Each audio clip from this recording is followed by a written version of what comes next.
Hi, I'm John, and this is Scarlett the Four-Eyed Cuda.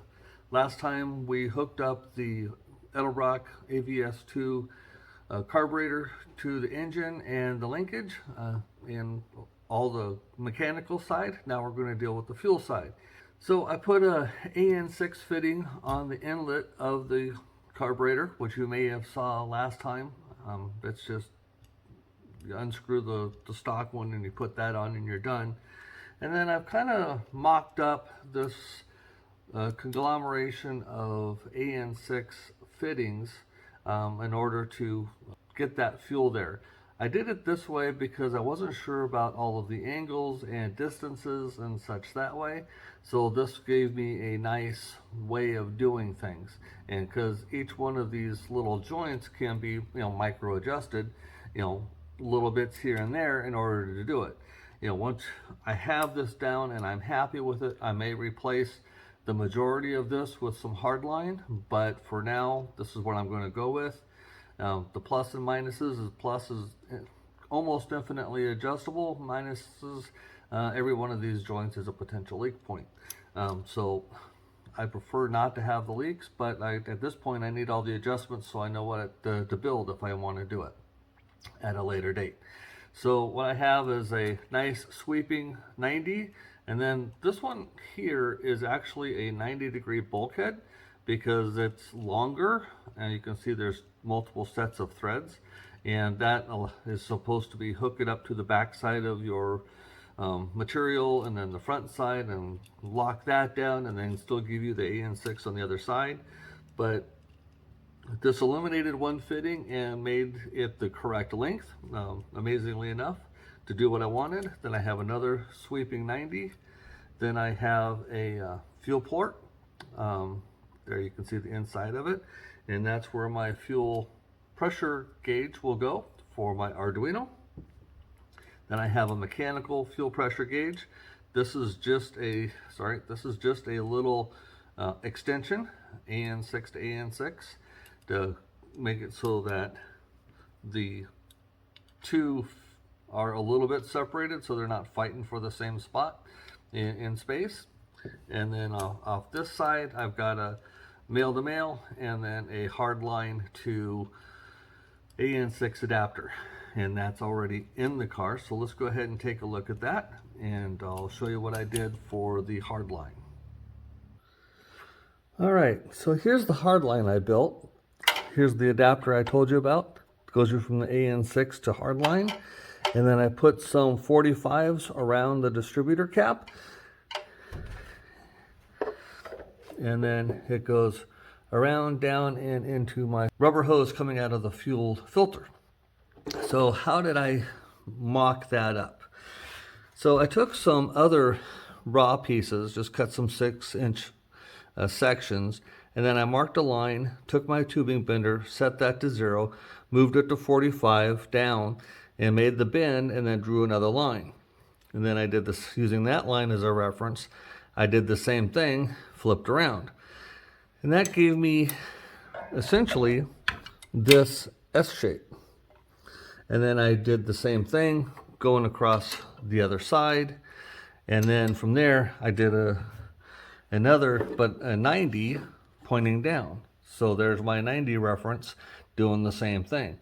So now I know from here to my source, that's where the beginning is. And if I need to, there's an adjustment here. So if I need this to be in a certain place, let's say like that, then I know I need to have that line, whatever that distance is, probably an inch, roughly an inch away from where my output is, so that I have room for the bend.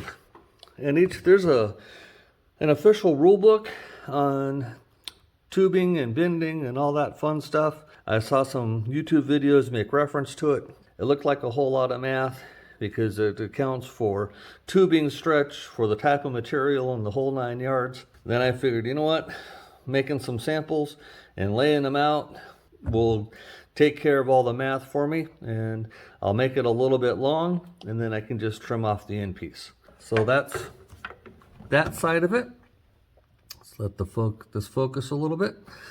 And then here's my new piece, and that's going to go on right like that, and then hook up to my new adapter line, and then I will cinch this down to make sure that it's all nice and tight, and then give her a start, and hopefully there won't be any leaks.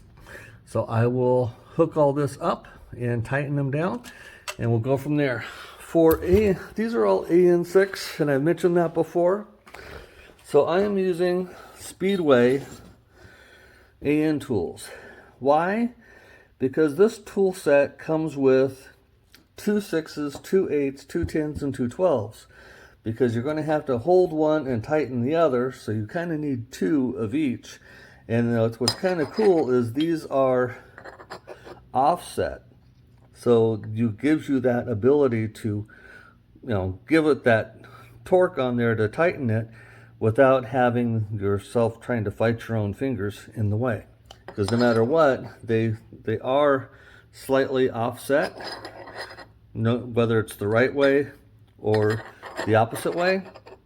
And they have a nice little, rough, I'll call it a texture.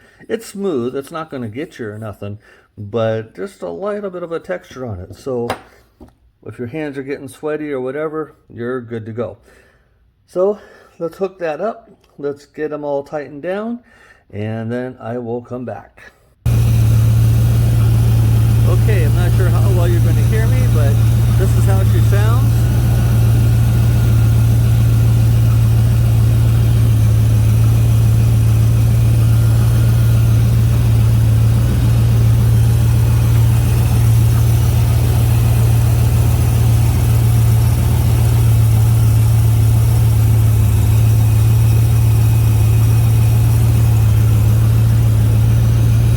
Okay, I don't know if you could hear me while I was talking yet, because I haven't edited the video, but she starts, she runs. It took a while to crank over because the fuel was nowhere near the carburetor or the fuel line that I made.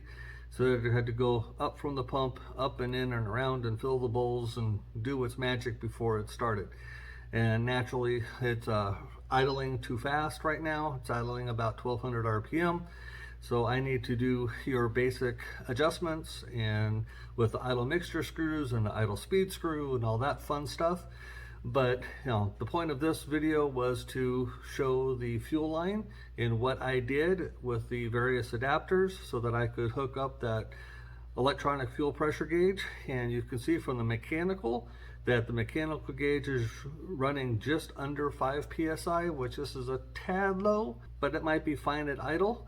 But that's the reason for the data logger, right? You're not going to be under your hood going down the road at 40 miles an hour to say, oh look, my fuel pressure is only at 3.5 psi. You're not going to know because the hood's closed and you're not going to be able to crawl inside to see it. I don't know that that's my case, but that's part of my reasoning for doing the whole project. So thank you very much for following along so far. Please like, share, and subscribe, and I will see you on the next video, and we'll go from there. Thank you. Have a great day. Bye-bye.